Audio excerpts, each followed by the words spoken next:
Did you ever buy a house and a few months later realize the problem wasn't the house? It was everything that came with it. The area, the drive, the hidden trade-offs nobody warned you about. Because here's the frustrating part. A lot of buying mistakes don't feel expensive in the beginning. They feel exciting, smart, even logical.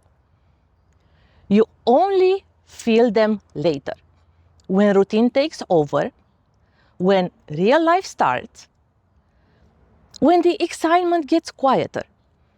And yes, reality gets louder. Last week, we talked about 5 Tampa Bay buying mistakes buyers usually realize too late. But we barely scratched the surface. Because buyers don't just regret houses. Sometimes they regret the decision around the house. So today, we're talking about 5 more Tampa Bay buying mistakes buyers realize too late. So hopefully, you don't become one of them. And trust me, some of these surprise people. Mistake number 6. Same city, completely different life. This one, massively underrated in Tampa Bay. Because buyers say, we're buying in Brandon, or Riverview, or Wesley Chapel, or Lutz, or South Tampa.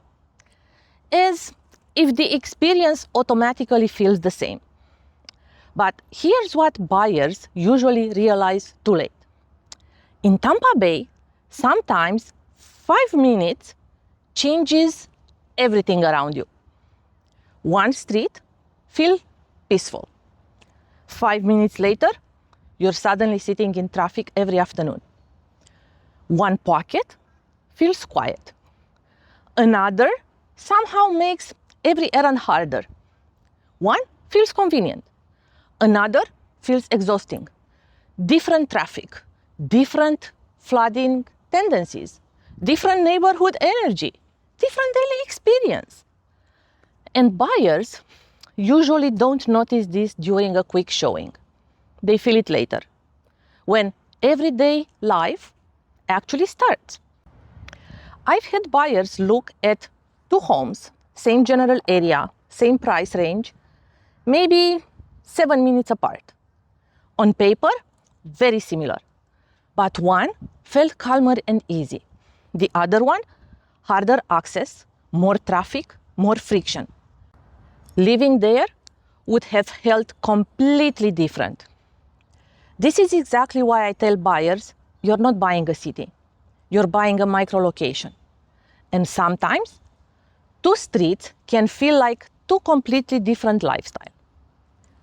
That matters more than people think. Mistake number 7. Buying too fast because you're afraid to miss out. Fear changes how buyers make decisions, especially after losing a house or hearing inventory is low. You better move fast. Rates may change. And listen, sometimes you don't need to move quickly, but quick and rushed, very different things. Because rushed makes buyer stop asking enough questions and they stop comparing. They stop slowing down long enough to think clearly. And suddenly, the goal changes. Instead of asking, is this the right house? The mindset becomes, we just need to win and win fast. That's when mistakes happen. I've literally had buyers panic after losing a house and suddenly want to offer on the next one immediately. And sometimes I have to slow down the conversation and say, okay, but do we actually like this house? Because losing one house hurts, I get it. But I'll say something that may sound unpopular. Missing one house feels painful. Buying the wrong one, much more expensive. Because buyers rarely regret missing the wrong fit. They regret buying it. This is not just a transaction. You have to live there, and for a long time. Mistake number 8 is choosing the best area but for someone else. This one happens constantly because buyers hear, that's the best area. Everybody wants to live here. That's where you should buy. And suddenly, people start chasing somebody else's version of success. Before asking, do I really want to live here? Does it fit my life?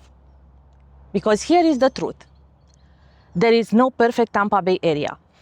There is only the right fit for the way you want to live. Some buyers want quiet. Others want convenience. Some want restaurants and energy. Others want space and calm. Some want walkability. Others want privacy. And this is where buyers quietly get trapped, because what sounds impressive doesn't always feel right. I've had buyers tell me, everybody says we should live here. Then once we slow down and talk through their real life, work, weekends, commute, what they actually enjoy, the answer changed dramatically. Because another area fit them better. 6 months later, nobody cares what the internet recommended. They care how daily life feels. And here is the reality. The internet doesn't live your life. Your coworkers don't live your life. Your relatives don't live your life. You do. And that changes the decision completely. And actually, I'm curious, what matters most to you? Convenience?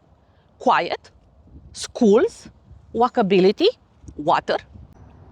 Mistake number 9 is underestimating what hurricane season actually feels like. Especially if you're relocating, this one matters. Because most buyers picture sunshine, palm trees, pool days, beach weekends. And yes, Florida can absolutely be amazing. But eventually, every Florida homeowner experiences storm season too. And this is where expectations matter. Because buyers ask, will this house survive a hurricane? Fair question. But I think the better question is, what does living through hurricane season actually feels like here in this house?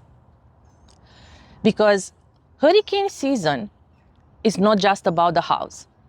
It's preparation, watching storms, knowing your evacuation zone, understanding flooding tendencies, storm supplies, power outages sometimes, knowing what your area typically experiences. I've had relocators tell me after storms, nobody explained this part of Florida to us. This is not fear. It's the reality of living here. And this is also where buyer starts understanding something else about Florida. Insurance is not one size fits all. Flood insurance may matter. Wind mitigation matters. Evacuation zones matter. Even newer communities sometimes have CTD fees buyers don't fully think through. And none of this means don't buy in Florida. Not at all. Florida can be incredible. But buyers deserve realistic expectations. Because most people imagine the sunshine and very few imagine the storm season. But eventually, every Florida homeowner experiences both. And the buyers who adjust best, they're the ones that understand this before moving here. Mistake number 10 is buying a house hoping the market bails you out. This one really matters because sometimes buyers start making compromises and telling themselves, it's okay, values will go up, we'll refinance later. And listen, sometimes markets improve, sometimes rates do come down, and sometimes appreciation happens. But here is the problem. Hope is expensive when you're making a 6-figure decision.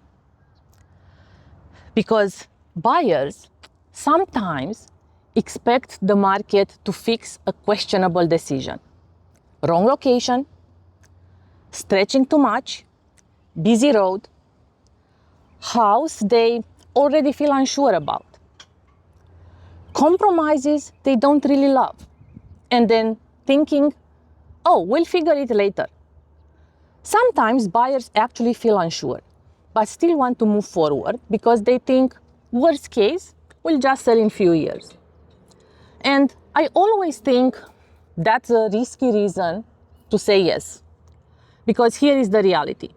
A strong market can hide a bad decision. A slower market exposes it. I'm not saying buyers should wait forever, not at all. I think buyers deserve honest conversations because appreciation, that's great. But appreciations should never be the plan. Buying smart is the plan. And buyers who make decisions they truly feel good about, guess what? Usually sleep better too. Tampa Bay can be incredible. I genuinely love helping people buy here. But I also think buyers deserve better conversation. Not pressure, not hype. Real conversations about trade-offs. Because buying the house, that's the easy part. Buying the life that comes around it, that's what matters. So if you're thinking about moving to Tampa Bay, buying locally, or simply trying to think through the trade-offs, reach out or drop your questions below. I'm always happy to help people make smarter decisions. And remember, you're not just buying a house, you're buying a routine. Because Florida living isn't measured in distance, it's measured in daily friction.